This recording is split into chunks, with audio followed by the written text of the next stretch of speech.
Welcome to my channel. Please subscribe. శుభయోగాలు కలిగించనున్న పాపగ్రహాలు. ఈ మూడు రాశులకు ఆకస్మిక ధనలాభం, పెళ్లి యోగం. రేవతిలోకి రాహువు ప్రవేశించడం వల్ల కొన్ని రాశుల వారికి మంచి లాభాలు వచ్చే అవకాశం ఉంది. ఈ రాశుల వారికి వైవాహిక సుఖం, ఆర్థిక లాభం చేకూరే అవకాశాలు ఉన్నాయి. జ్యోతిష శాస్త్రంలో రాహు, కేతువులను పాపగ్రహాలుగా పరిగణిస్తారు.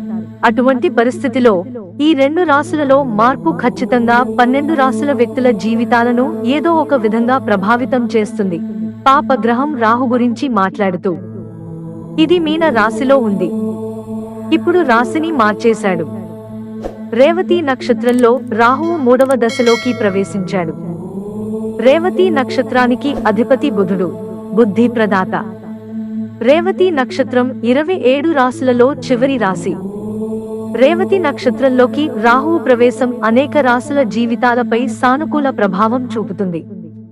అదృష్ట రాశులు ఎవరికి లాభాలు వస్తాయో తెలుసుకుందాం. 1. మేషం. ఈ రాశిలో 12వ ఇంట్లో రాహువు ఉన్నాడు. అటువంటి పరిస్థితిలో ఈ రాశి చక్రం యొక్క వ్యక్తి ఆనందం మరియు శ్రేయస్సును పొందే అవకాశాలు ఉన్నాయి. ఈ రాశి వారి వైవాహిక జీవితంలో జరుగుతున్న సమస్యలు తీరుతాయి. దీనితో పాటు వారి జీవిత భాగస్వామితో వారి సంబంధం మెరుగుపడుతుంది. చాలా కాలంగా వివాహంలో ఎదురవుతున్న అడ్డంకుల నుండి ఇప్పుడు ఉపశమనం పొందవచ్చు. వారు ఆనందాన్ని పొందుతారు. 2. మిథునం. ఈ రాశిలో రాహువు రేవతి నక్షత్రంలో ఉండి 10వ స్థానంలో ఉంటాడు. దీని కారణంగా ఈ రాశికి చెందిన వ్యక్తికి కూడా అదృష్టం యొక్క పూర్తి మద్దతు లభించబోతోంది. మిథున రాశి బుధుని రాశి.